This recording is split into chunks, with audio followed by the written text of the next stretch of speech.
Di tengah ketegangan Timur Tengah akibat blokade AS di Selat Hormuz, perhatian global kini mulai tertuju pada Selat Malaka, arteri penting lainnya bagi perdagangan internasional. Selat Malaka yang terletak di antara Indonesia, Malaysia, dan Singapura kembali menjadi sorotan setelah pejabat Indonesia mengonfirmasi bahwa AS telah mengajukan proposal untuk mendapatkan izin militer secara menyeluruh di wilayah udara Indonesia. Guys, Indonesia siaga 1, Indonesia dalam bahaya besar. Kenapa? Karena ini Amerika, teman-teman, mengumumkan bahwa setelah menguasai Selat Hormuz, selat selanjutnya yang akan menjadi perhatiannya adalah Selat Malaka. Kita tahu sendiri teman-teman, Selat Malaka selama ratusan tahun pernah menjadi salah satu bagian kekuasaan Indonesia. Bahkan di era Majapahit, dulu Selat Malaka menjadi salah satu jalur laut untuk perdagangan lintas dunia. Hingga saat ini Selat Malaka juga masih menjadi salah satu bagian sentral dalam perdagangan antara Asia dunia dan juga Asia dengan Asia Tenggara. Nah, ini saya mendapatkan informasi penting bahwa AS ingin mengamankan Selat Malaka. Memang harus diamankan seperti apa? Padahal Selat Malaka saya rasa tidak ada masalah. Semua negara bisa lewat dengan aturan internasional, di mana Selat Malaka sampai saat ini memang menjadi jalur perairan internasional walaupun lebih condong dikuasai oleh Singapura, di mana negara-negara lain kalau misalnya mau berdagang ke Asia Tenggara atau Asia Tenggara mau berdagang dengan dunia pasti transitnya itu di Singapura. Nah, sekarang ini ya kita mendapatkan informasi bahwa Amerika meminta hak udara seluruh negara Asia Tenggara, salah satunya juga Indonesia. Jadi ini Amerika sudah punya tendensius, teman-teman, ingin menguasai Selat Malaka seperti halnya Selat Hormuz. Kalau misalnya sekarang Selat Hormuz sudah dibuka, bisa saja nanti Amerika ingin punya hak tol bagi semua negara yang ingin lewat Selat Malaka harus bayar tolnya itu ke Amerika. Nah, apakah kita bangsa Indonesia akan membiarkan hal ini, membiarkan wilayah udara kita diambil alih oleh Amerika? Kan tentu tidak. Saya berharap Pak Prabowo tidak membiarkan hal ini dan tidak jadi untuk memberikan hak wilayah, penggunaan wilayah udara Indonesia kepada Amerika, walaupun informasi yang sudah beredar ya ada beberapa negara yang sudah memberikannya. Oke, teman-teman, kita bakal simak dulu deh. Kalau misalnya benar itu Selat Malaka dikuasai oleh Amerika dan kita membiarkan tanpa perang seperti yang dilakukan oleh Iran, wah, itu harga diri bangsa kita tentu akan diinjak-injak. Kita simak dulu informasi selengkapnya, teman-teman.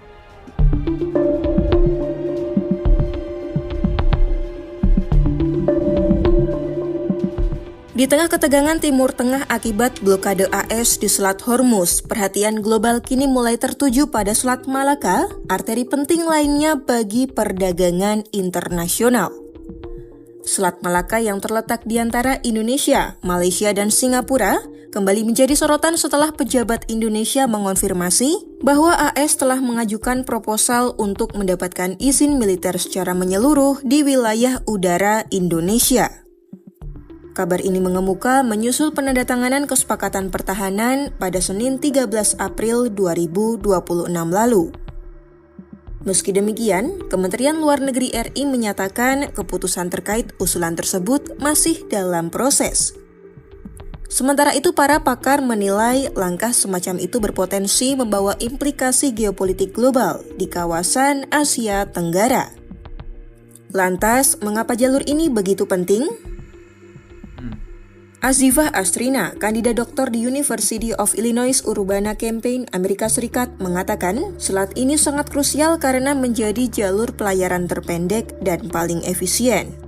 Lintasannya menghubungkan Samudra Hindia dengan Samudra Pasifik, sehingga menjadikannya rute yang tak tergantikan bagi perdagangan antara Timur Tengah, Eropa, dan Asia Timur. Terhubung langsung dengan Laut Cina Selatan, jalur ini melalui sekitar sepertiga dari total perdagangan global. Titik tersempit Selat Malaka berada di sekitar Selat Phillips dekat Singapura dengan lebar 2,8 km. Menurut laporan terbaru dari Badan Informasi Energi AS, sebanyak 23,2 juta barel minyak per hari melintasi selat itu pada paruh pertama 2025. Selain itu, jalur perairan ini juga menangani sekitar 260 juta meter kubik gas alam cair atau LNG per hari. Dengan krusialnya titik ini semakin meningkatkan sensitivitas geopolitiknya. Dominasi maritim di kawasan berpotensi mengganggu lalu lintas di selat tersebut.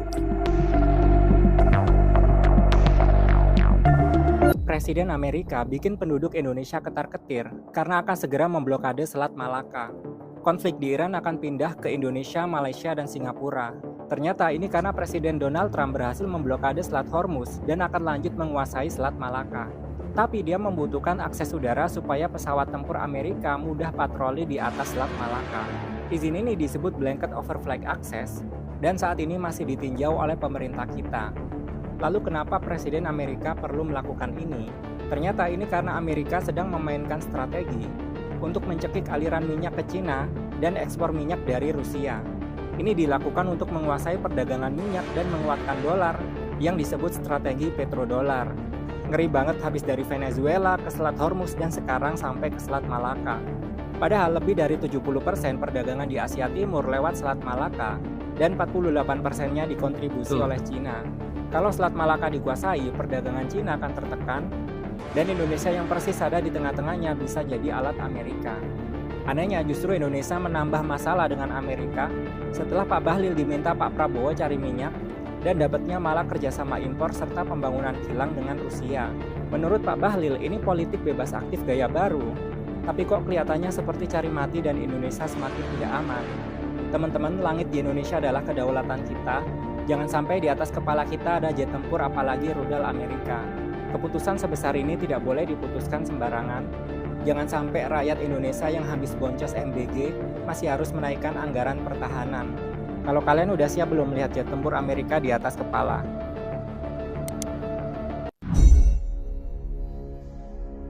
Di saat neraca perdagangan Indonesia selalu minus, di saat penghematan besar-besaran belanja negara, di saat rupiah terus melemah padahal dolar juga melemah dan harga emas jalan di tempat, di saat hutang negara terus meningkat dan belum ada cara untuk melunasinya, maka ada baiknya kita menengok pada aset nasional yang berpotensi menjadi solusi, yaitu pemanfaatan Selat Malaka. Ya, hingga saat ini belum dipegang penuh oleh Indonesia. Kita menengok sejarah.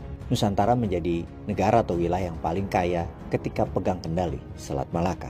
Mulai dari Kerajaan Sriwijaya yang menguasai Selat Malaka selama 4 abad, dari abad ke-7 hingga abad ke-11. Kemudian Kerajaan Majapahit di sekitar abad 14 mengendalikan Selat Malaka. Kemudian Hang Tuah hingga Hang Nadim menguasai Selat Malaka di abad 15. Kemudian Ratu Kalinyamat yang menyerang Portugis di Selat Malaka di sekitar abad 15 akhir. Kemudian abad 16-17 Laksamana Malahayati dari Kesultanan Aceh Darussalam melawan Belanda dan mengendalikan Selat Malaka. Semuanya membuat kemajuan negaranya di zamannya. Selat Malaka selama berabad-abad memang telah menjadi lintas dagang multi-ras, multi-etnik, multi-produk, terutama semenjak zaman pertengahan karena melalui perjalanan laut menjadi lebih cepat dan murah dalam penjelajahan dan trading dibanding jalan darat. Pemimpin besar sejarah bangsa, nenek moyang kita tahu sekali kekuatan itu. Jadi ketika penjajah masuk, yaitu Belanda, tidak heran nomor satu yang dihancurkan adalah kemampuan rakyat Indonesia waktu itu untuk bisa membangun kapal laut antar benua yang besar. Galangan kapal di Jepara, Demak, Tuban, Aceh, Medan,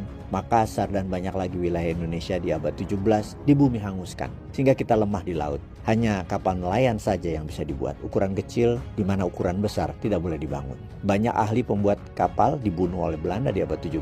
Sehingga selama 4 abad ini Indonesia menjadi lemah di laut, dan doktrin di buku pelajaran bahkan di anak-anak sekolah, di kurikulum sekolah sampai saat ini menyatakan bahwa Indonesia adalah negara agraris, pertanian, di mana seharusnya di bawah sadar kita, anak-anak bangsa terutama, melihat Indonesia adalah negara maritim, negara archipelago, bukan negara kontinental. Karena itu ketika kita ingatkan kekuatan kita di Selat Malaka, Selat Sunda, Selat Sumbawa, Selat Makassar, banyak yang linglung, nggak nyampe pemahamannya. Bahkan pejabatnya juga akademisinya. Namun Allah mengajarkan dengan cepat dengan membuka mata kita pada saat Iran memainkan Selat Hormuz. Baru Indonesia tersadar secara bersama-sama Dan di tengah kesadaran itu, Amerika juga sadar. Karena itu Indonesia ditekan kemudian. Dibuat perjanjian pertahanan baru khususnya untuk wilayah udara Indonesia. Mengapa Malaka penting bagi Amerika? Seharusnya penting bagi Indonesia ya, namun masih belum punya nyali mengendalikannya. Pada hari Senin kemarin di Pentagon terjadi pertemuan antara Menhan Indonesia dan Menhan Amerika, di mana Amerika meminta fasilitas penggunaan wilayah udara Indonesia untuk tentara Amerika. Dalam surat perjanjian ada kalimat untuk keamanan wilayah yang lebih dalam. Ini maksudnya apa ya? Apakah artinya Washington yang pegang kendali pengawasan wilayah udara selain digunakan untuk lewatnya jalur pesawat penyerangan pembom Amerika, yaitu jalur senjata pembunuh massal lewat Indonesia, dan kalau Indonesia setuju tanpa dapat keuntungan apapun, ya rugi bandar Indonesia itu. Apalagi kalau perang Timur Tengah ini yang menang adalah Iran, di mana di belakangnya ada Korea Utara, Rusia, Tiongkok, dan Indonesia salah posisi terus. Kedepannya malah dibully alias nggak dapat peran apapun yang penting. Sekali lagi, Selat Malaka adalah jalur laut yang menghubungkan negara Asia Timur dengan Lautan Hindia. Dalam celah tersebut bahkan ada celah yang sangat sempit yang hanya 3 km saja yang bisa dilalui dengan nyaman dan berbagi lebih dari 200-an kapal besar kecil perharinya yang merupakan 40% nilai transaksi dunia dan 30% minyak dunia melaluinya. Sebuah koridor penting perdagangan dunia.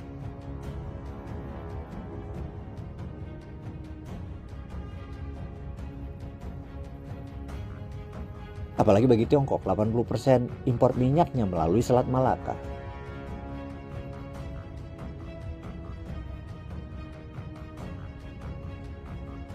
Mengendalikan selat ini artinya bukan hanya kita mendistrap perdagangan dunia, tapi memberikan tekanan pada jantung ekonomi dunia. Karena itu Beijing jauh-jauh hari sudah membuat makalah berjudul Malaka Dilema, kecemasan strategis yang berakar pada ketergantungan pada Selat Malaka. Di sini Washington tahu dengan membangun benteng lapisan baru, pakai dan tentunya harus menaklukkan Indonesia. Jadi kita lihat, Venezuela adalah ujian pertama, Iran adalah langkah eskalasi, dan terakhir Malaka adalah kuncinya. Dikira Tiongkok akan diam saja, maka tidak heran kalau Tiongkok punya strategi pipanisasi dari Asia Barat ke Tiongkok Barat. Ambil minyak Rusia, Epsoblend dari Vladivostok, mempercepat kendaraan listrik, membangun power plant nuklir, air dan matahari, dan mengambil langkah politik, yaitu merayu Malaysia, Indonesia, dan Singapura dengan investasi besar Tiongkok dalam jangka panjang tentunya. Indonesia itu bisa dapat $400 billion deal, dan untuk itu ini bukan hutang loh, ini investasi bersama.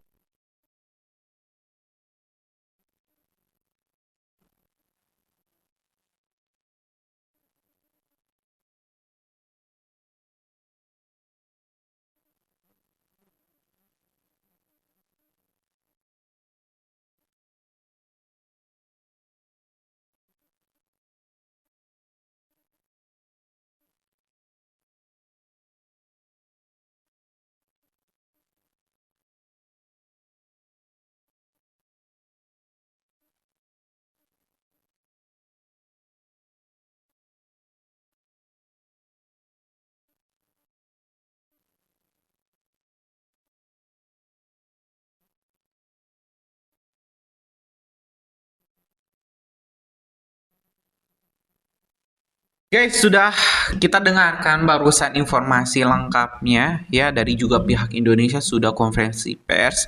Ini agak mendebarkan juga ya harap-harap cemas saya kalau misalnya pemerintahan kita membiarkan Selat Malaka dikuasai oleh Amerika, wilayah Indonesia dikuasai oleh Amerika. Wah, itu sudah bahaya sekali, teman-teman. Saya masih percaya bahwa Pak Prabowo tidak akan membiarkan hal ini terjadi.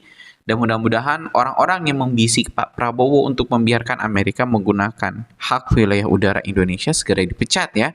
Jangan sampai ada satupun teman-teman kedaulatan Indonesia yang digadaikan demi uang berapapun. Jangan sampai. Kita harus menjaga kedaulatan negara kita baik laut, udara, darat, kita harus kita jaga. Ya, mungkin itu teman-teman informasi kita hari ini. Gimana menurut kalian, punya pendapat lain? Coba deh tulis di kolom komentar, kita bakal diskusikan. Terima kasih. Assalamualaikum warahmatullahi wabarakatuh.